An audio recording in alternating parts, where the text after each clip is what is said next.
Thanks everyone for joining for our next session.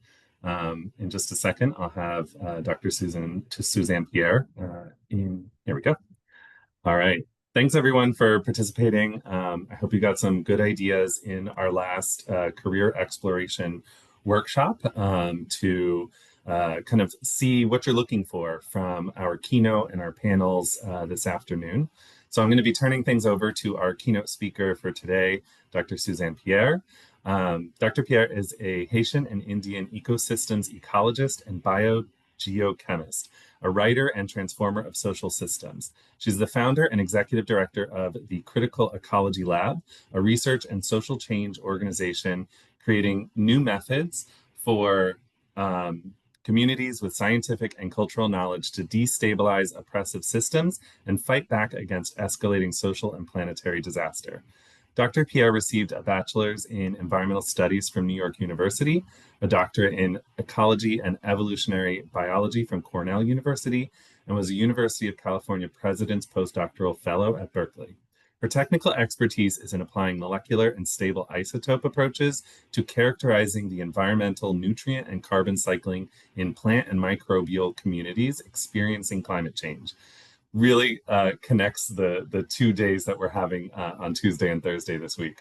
She leads the development of the field of critical ecology, which applies scientific techniques to investigate human-caused environmental change through the analytical lens of decoloniality and social liberation theory. Her goal is to explain the relationship between global ecological change and systems of global colonialism and capitalism.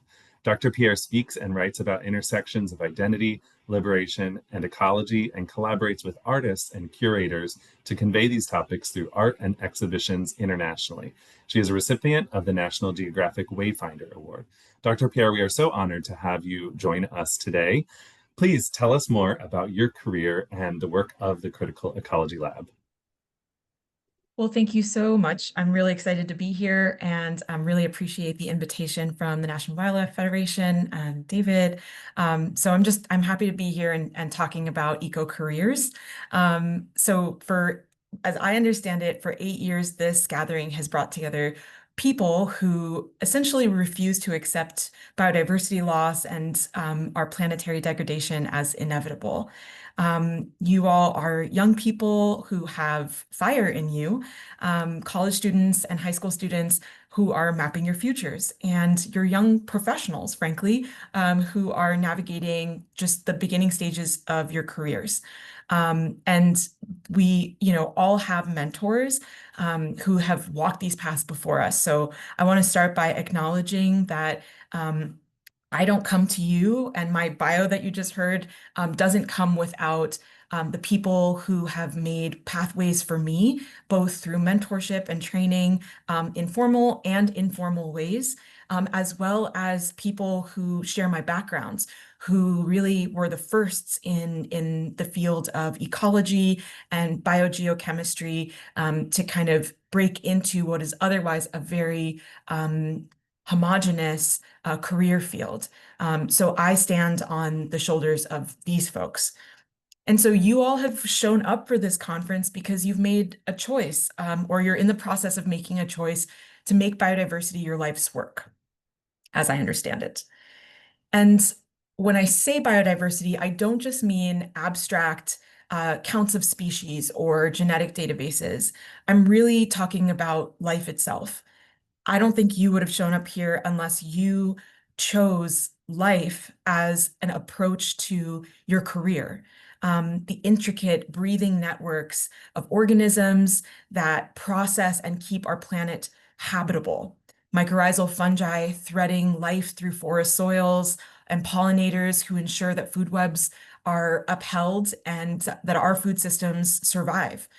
And I'm here with you as a scientist, and also, as David mentioned, the founder of the Critical Ecology Lab, as well as someone who has had to push through and fight through some really difficult phases of my career when it comes to upholding my own intellectual independence, and also really pushing for new pathways of how we do biodiversity and ecology work under a changing planet in crisis.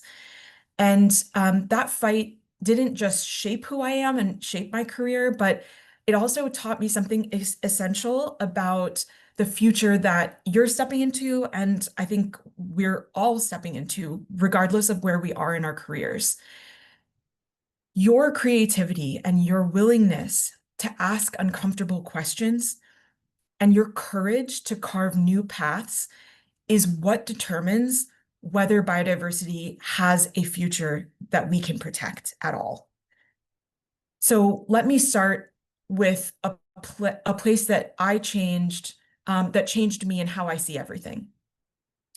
So a couple of months ago, earlier this summer, I stood at the edge of a cliff in a place called St. Croix in the US Virgin Islands. And that cliff was part of a larger piece of land called Ham's Bluff, Estate Ham's Bluff, to be specific. This beautiful windswept landscape of tropical forests and Caribbean seashores was also kind of the home to an entirely different story of plantation agriculture and Danish colonialism and slavery. The soil beneath my feet there on Ham's Bluff was telling a different story and one that most scientists don't know about. The soil remembers. It remembers when diverse tropical forests were clear-cut for sugarcane plantations. It remembers when forced labor that built monocultures designed to extract every nutrient, an ounce of profit and effort from the land and the people who were forced to work it. And that soil remembers the abandonment that followed when colonialism suddenly didn't work for Europe anymore, and the slow, stubborn regrowth of the forests that came back despite the odds. Standing there on Ham's Bluff, I realized something very simple and to me very profound, which is that biodiversity is never separate from human power. What we see in the biodiverse systems around us, the ones that are thriving and the ones that are under threat, there's always a connection to the human history and the balance or imbalance of power that shaped that land. And this is true and should be true for our careers and how we approach biodiversity in our work. So let's start by naming the moment and the elephants in the room. The reality is that biodiversity matters because it creates resilience, the ability for systems and living things in those systems to survive. Diverse ecosystems weather storms better. They buffer floods, they buffer fires, they stabilize soils. Biodiversity can help to improve water quality and, of course, store carbon. So it essentially is our insurance policy on this planet. But biodiversity loss, like so much else, is not evenly distributed across the world. Communities that have contributed the least to environmental degradation and destruction, including Indigenous peoples, Black and Brown frontline communities, and small-scale agricultural producers, are actually bearing the heaviest burdens of biodiversity loss under climate change, relative to the people who and the organizations that have contributed most significantly to these crises. And that disproportionate burden is going to make them even more vulnerable into the climate future. So ironically, these communities, which we know have stewarded and protected so much of the world's remaining biodiversity, are facing the worst impacts. Deep breath, because that's like pretty dark. And sometimes when I think about it, makes it feel like there is an insurmountable problem ahead of us. So biodiversity, while it needs science, and in order to understand it better and to foster greater biodiversity and richness in ecosystems, we need science, but it isn't just about science. based on what I just shared and the anecdote earlier about Ham's Bluff, we know that it's also about justice. There shouldn't be anything controversial about that factual reality. So here's what no one wants to tell you about your career prospects. The traditional pathways are shifting under our feet. They are changing. Environmental agencies are facing budget cuts, staff reductions, and political pressure. And it is looking grim. And I can say that as a biodiversity professional. Long-term monitoring programs, the backbone of biodiversity science, are being quietly taken apart piece by piece. And that's not comfortable. I feel that myself. The anxiety that that stirs up in me is very real. And I can imagine that you all are thinking about that at a conference about ecological careers.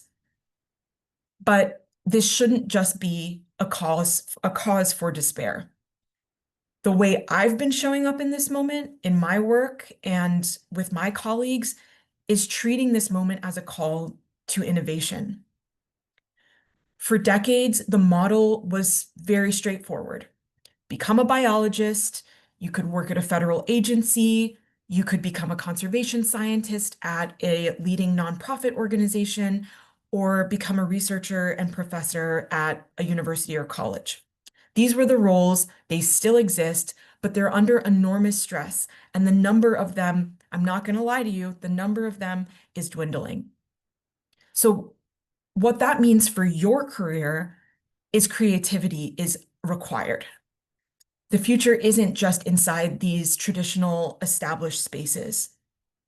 They're in spaces where you might not expect to find a biodiversity focused professional or a climate focused professional.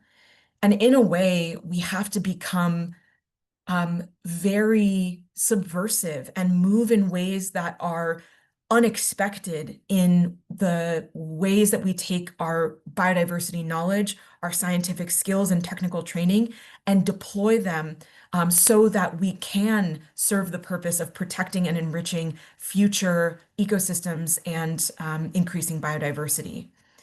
Places where I see we could be doing this more and that we could be creative about thinking who is a biodiversity or ecological professional are places like city governments grappling with urban biodiversity crises and other existing issues like heat islands and extreme heat, impervious surfaces, and habitat fragmentation. This looks like working with and in partnership with grassroots organizations led by frontline communities who are themselves interested in biodiversity protection because it directly connects with their well-being and the future of their communities. It includes independent research laboratories like the Critical Ecology Lab, where they're doing science that universities may not support or may not be funded by traditional institutions. Cooperatives that are linking conservation with economic justice, where you're actually, as a biodiversity or ecological professional, working alongside lawyers, working alongside advocates who are helping to move forward policy. And even businesses that are just now, at whatever scale that that business is, starting to reckon with their environmental impacts. Um, this is just a couple of examples of where we need to become creative, imaginative, and persistent in pursuing careers that ensure that species are not only protected, but are interwoven with our social systems. The well-being of ecosystems should be interwoven with our social systems. So just as ecosystems adapt to disturbance, our careers and our institutions must also do this. And we are surely in a time of tremendous disturbance. And the question isn't whether we do this or whether these ideas make sense, but rather how we continue to innovate and iterate because it is happening. These changes are here. The second piece that I think about when I reflect on my current career and where I am is this ongoing fight for intellectual independence.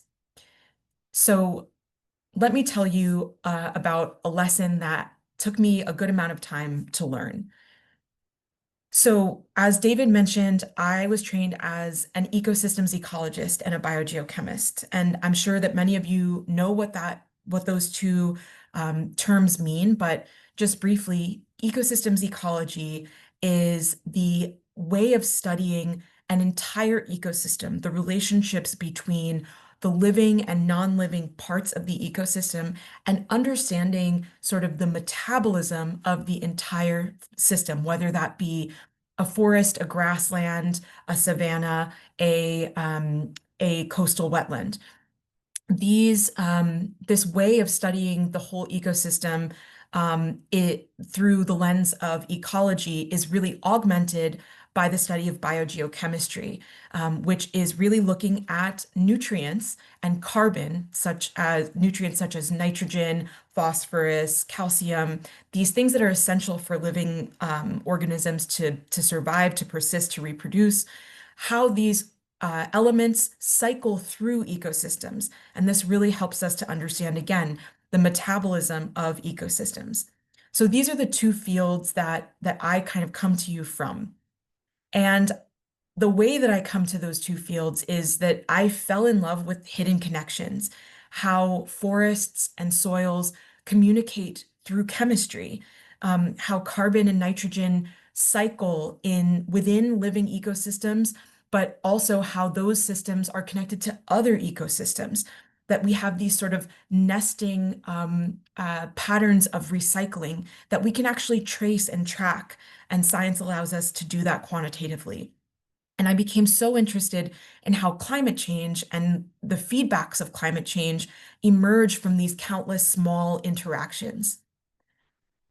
But the deeper that I went, I started to realize that ecological patterns couldn't be divorced from human histories. You cannot understand soil carbon in the Caribbean, as I mentioned earlier, without also understanding something about the history of Danish colonization and slavery and plantation agriculture, and the ways in which those activities were pursued, the ways in which commodity crops were produced.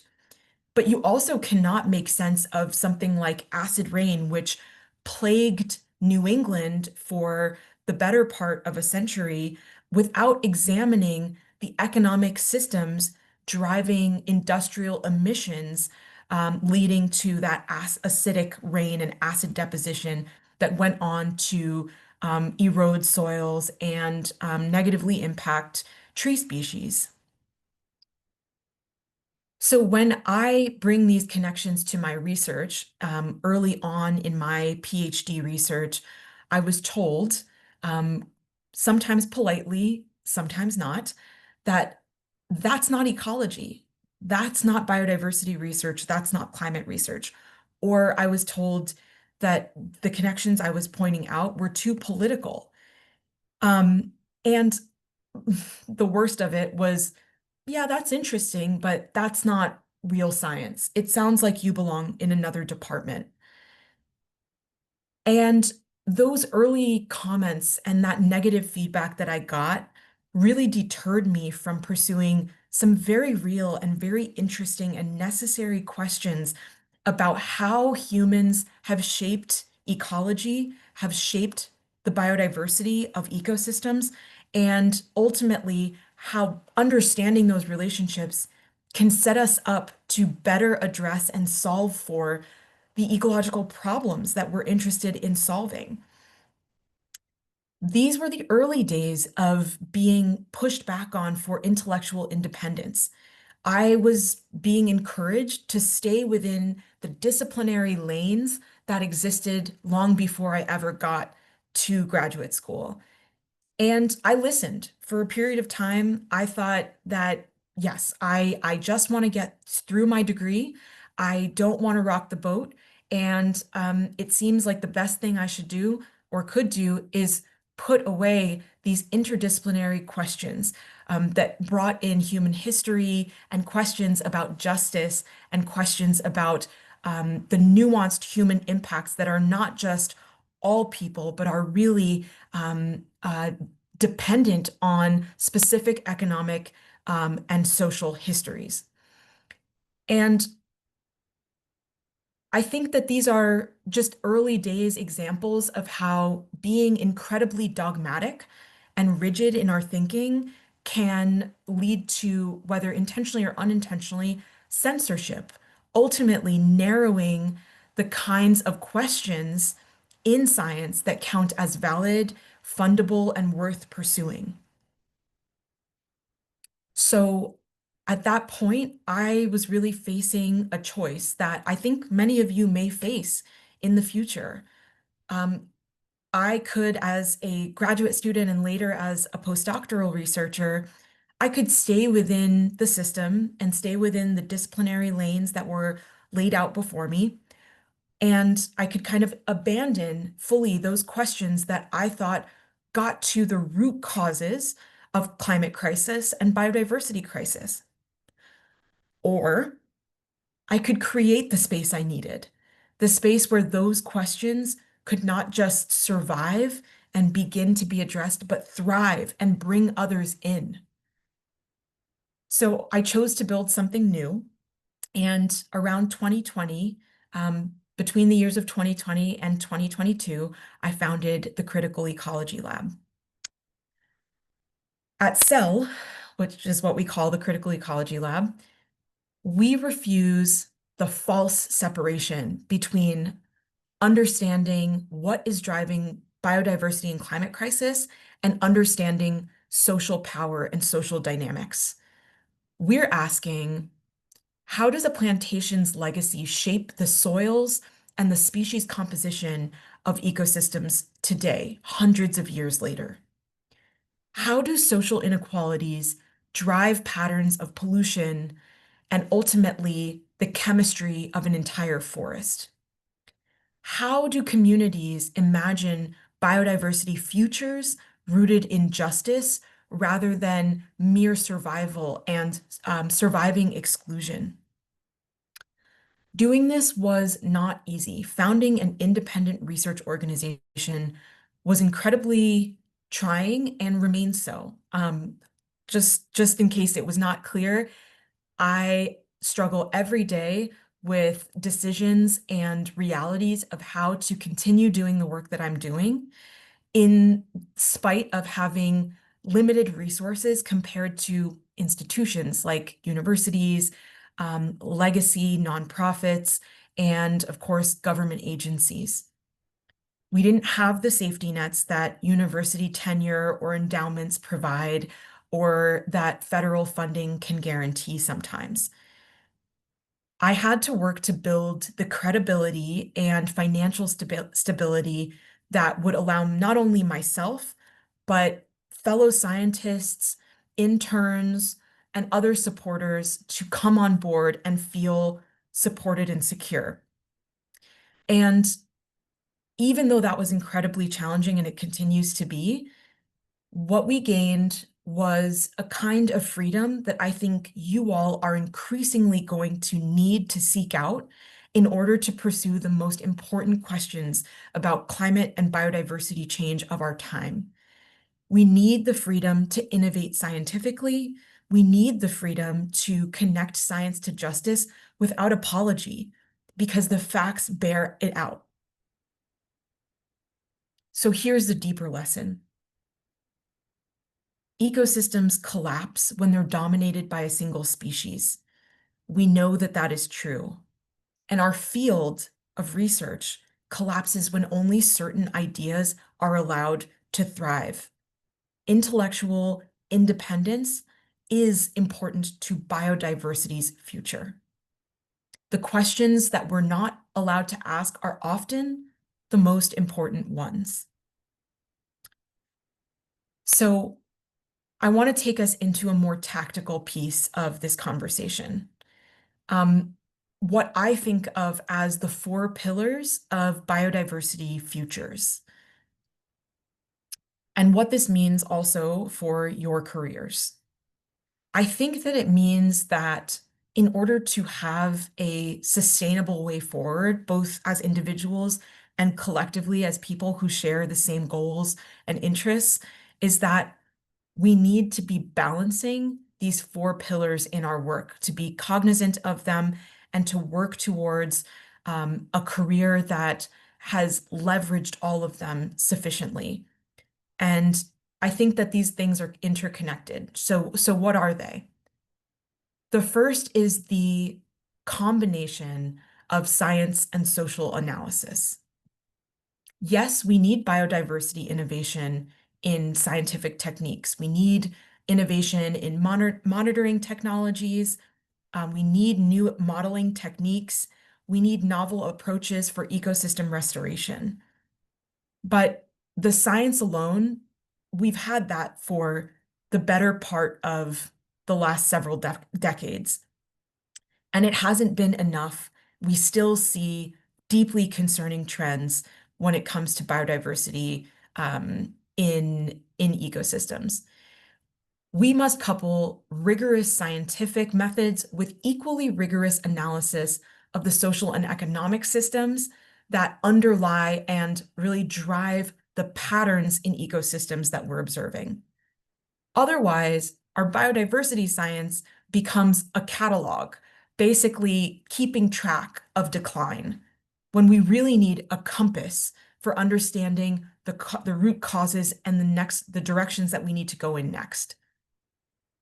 The most sophisticated species inventory is not going to be very useful if it ignores why the species are disappearing in the first place and goes to address that root cause, linking it to the patterns that we're seeing and leading to interventions that work. The second pillar is community engagement. And I think I'm very glad to say I think younger people coming into careers involving ecology and biodiversity are much more aware of this necessity. Sorry, I'm just looking at the chat really quick. Okay. I think that conservation that excludes people is very fragile and is often unjust. And I'm not the first person to say that. Biodiversity thrives when communities thrive. There is scientific evidence to show that, and I think intuitively we should also understand that. Indigenous knowledge systems, stewardship practices in small subsistence communities, local voices don't just make conservation more effective. And it doesn't just make conservation look more just. It literally makes conservation and biodiversity work real and lasting. And that's what really counts. Is it sustainable? Will it last? Biodiversity is, oh, excuse me, some of the most important biodiversity work that I've seen comes from partnerships between scientists and community organizers, between researchers and traditional knowledge holders. And they don't just find new basic science, fundamental scientific information through these partnerships, often much of which was already known by those indigenous and local communities, but they also come to interventions, techniques, programs, and solutions that are going to actually work because those communities helped to develop them themselves. The third pillar is political strategy. Frankly, I know it's unpopular and has been unpopular for many years to talk about political strategy when it comes to things like biodiversity, conservation, climate change. I think we've wanted as scientists to keep these things separate, but there's urgency in bringing them together today because biodiversity is not just shaped by data collection and field work. What we can do as scientists and future scientists like yourselves is shaped by laws, governance, and power. Take, for example, the Endangered Species Act, the Clean Water Protections, the Clean Air Act and its amendments down the line in the 1990s, funding for restoration of critical habitats. These are legislative achievements. They could not have happened if science didn't go to the legislature and say, this is what we're finding, these are the facts. This actually serves not only the ecosystems that are threatened, but large voting publics. They were won through advocacy, organizing, and strategic pressure. And I think that as scientists, we have a lot to offer our colleagues who work more in media, in policy, in organizing. I think that even if you go into a traditional environmental biodiversity or climate career, the future is not being squeamish around showing up as a voice for science in these spaces that are otherwise deemed too political or too public facing. I think the value system around research and conservation is shifting to where publishing really big articles or coming up with big scientific discoveries and getting tenure or getting a more permanent, secure job, those are not the only metrics of success. Showing up in public, interacting and collaborating with people who are engaged in this kind of political strategy work, that is a metric of success. That is where our science can get implemented. So careers also in policy, law, lobbying, movement building, these are essential for biodiversity's future, just as much as any research program. The last piece that I'm going to share, the last pillar that I think is really important for our biodiversity futures is, and it's going to sound a little weird, but philanthropic innovation. Philanthropy is essentially one of the biggest ways in which biodiversity and conservation and climate work gets done. Injections of money for research, for restoration, for protection of species comes overwhelmingly from private philanthropy. And I'm sharing this because I think that this area really gets overlooked when it comes to talking to young people about the reality of what a career in biodiversity and climate work looks like. What gets funded determines what gets protected. And what gets protected really depends on how we frame what is being threatened. So our research is being read by philanthropists, by people who work at big organizations that funnel dollars into earth-focused work. The way that we talk about biodiversity and the drivers of the biodiversity crisis influences people who are at the top making decisions about where the dollars go. So we need to normalize and organize people around this idea that we have to go deeper than simply tracking, measuring, and analyzing where species counts and biodiversity of ecosystems are headed.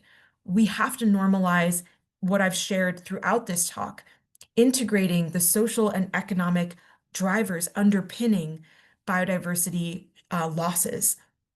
Too often, philanthropy just gravitates towards charismatic megafauna, high-profile projects that get lots of attention, but ignore because they're snappy, because they seem like a one-size-fits-all solution, because they seem like a silver bullet for a problem that everybody wants fixed. And so resources flow towards these high-profile projects. But oftentimes, the highest profile, the most invested in projects are coming from that very traditional and very disciplinary siloed standpoint that I talked about earlier. They keep to the status quo. They ignore community-driven conservation that is unglamorous, but is crucial for work like soil health that leads to vegetation diversity, pollinator protection, and other dimensions of thriving biodiversity in ecosystems. So what does that mean for me and for you all? Well, first of all, I may be making myself unpopular by coming right out and saying that we have to change the minds of the people who hold the purse strings. So that means that as a biodiversity professional, as someone with an ecological career, you don't necessarily need to be in the laboratory or in the field, though that's great, but you don't necessarily need to be there to be doing some incredibly necessary and impactful ecological work. Understanding the science, understanding the interdisciplinary science, and the underpinning, the root causes of these crises, and bringing that to a career in fundraising, grant making, nonprofit strategy, all directly shape which biodiversity visions become our futures. You have the power to get into those fields and be more influential than some scientists ever will, for what it's worth. So this is why balance among these four pillars is necessary and really matters. Science without community misses the people who make conservation work, the people who live there, the people who have always lived there, and who have been the victims of extraction, of land theft, of labor, forced labor, the very same people who have actually been the biggest stewards for biodiversity in these places. Leaving them out makes the work less credible and less effective. Community without politics lacks the power to scale. We need to be thinking about the bigger levers of power that are influencing what's happening on the ground. And so engaging with political strategy allows our local solutions, our local interventions with those grassroots communities, indigenous communities, to have the potential to scale and impact other communities potentially very far away. Political strategy without funding from those philanthropists delays all of our good intentions. It stalls out our work. It means that our scientific our scientific findings and research get implemented too late because we're waiting on these systems that are really quite slow in how they move and are really mired in the ongoing sort of political dimensions and struggles of our day. And so we need to move the needle on how capital comes in to support the political strategy as well as the implementation of these solutions. And finally, philanthropy without that science, without the cutting edge interdisciplinary biodiversity science, is no longer anchored in reality. So in order to ensure that the money is going to the right projects, the right organizations, the right kinds of solutions, we need to be really in conversation with and between scientists and funders. And I think that that's useful information, or I hope it is, in helping you think about what your niche is in the field of ecology, biodiversity conservation, and climate change interventions. If we're able to balance these four things, we have a future that can stand up, that has legs, and can be sustained. So as I start to wrap up, I'm reminded to stop talking about what I think and go to, oh, okay. Sorry, I think I just had a little glitch. As I start to wrap up and kind of shift from what I think to thinking about you all, I should, head into this area of what paths are actually available and open to you. As I said before, traditional routes do remain vital and important. We need federal and state agencies to exist. I am not advocating the abandonment of these places where important ecological and climate work has been done in the past. I think established NGOs have opened roads for so many of us to do the work that I'm doing now and many others are doing now. And so these traditional routes are incredibly important. But these institutions, while these institutions provide continuity and expertise and resources, I think they still need an injection of new life. And so if that is your path, if you are thinking, I see myself working in an agency or pursuing a future as a college professor, a researcher at a university, I ask that you go in with purpose. I ask that you disturb the status quo even when you're working within the status quo. Push for equity in these careers and in the ways and kinds of questions that we ask as biodiversity and climate professionals.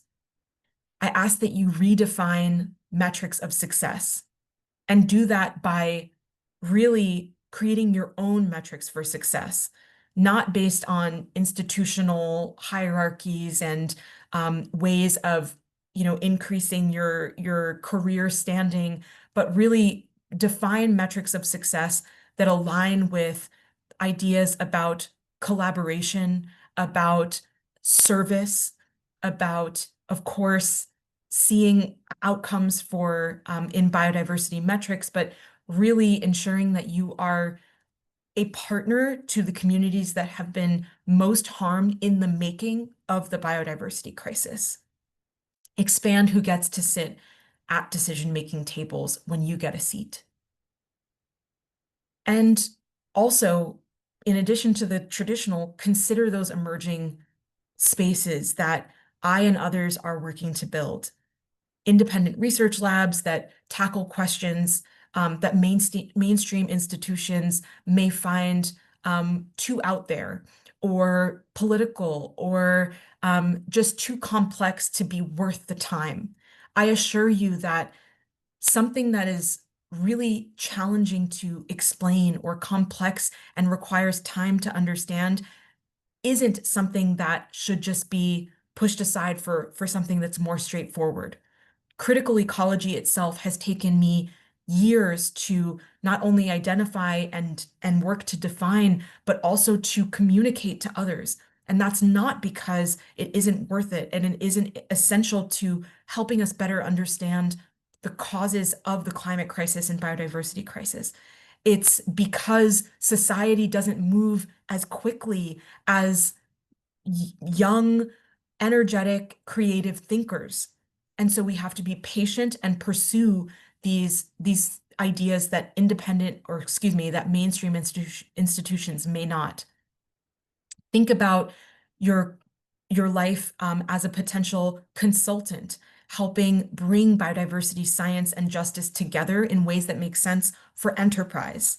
It's so needed right now. I live in the Bay Area near Silicon Valley, and there is so much that remains absent from how the most important companies in the world are thinking about their impact on biodiversity, their accountability and responsibility for the crisis that we're facing in the loss of species and habitable landscapes.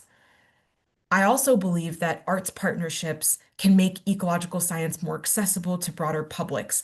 And we need to engage more deeply with artists, designers, technologists, creatives who are really at the front lines of helping society understand what is happening and why.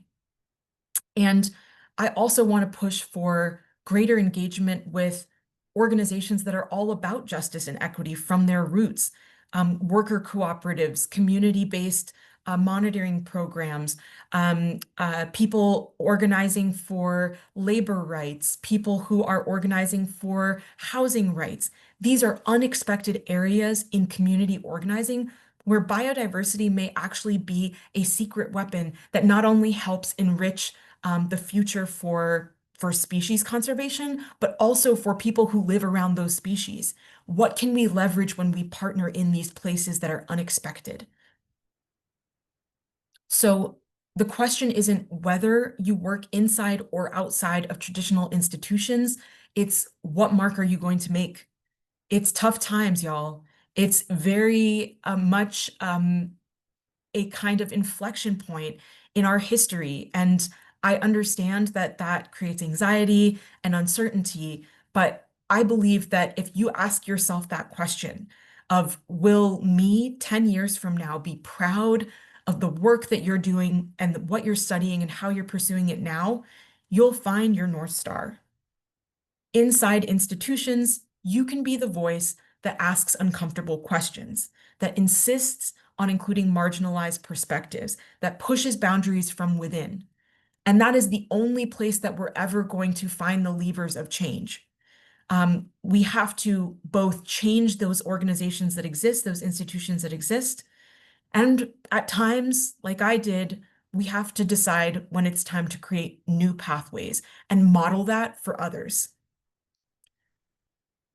Either way, your work is going to matter if it expands the conditions for biodiversity.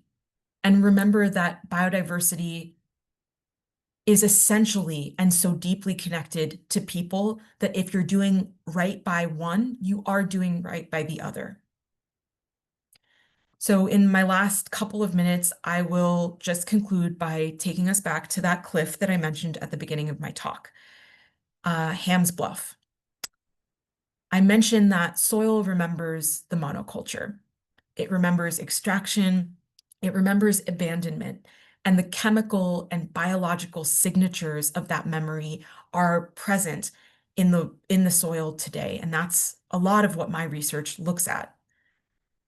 But I'm also finding that soil remembers resilience, the slow return of forests, the gradual restoration of the complex networks of organisms that rely on those forests, and frankly, the stubborn persistence of life in the face of so much death. Biodiversity itself is memory.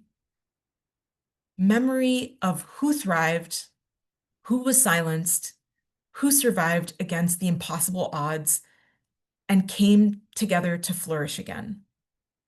Human freedom and biodiversity freedom are linked at the deepest level.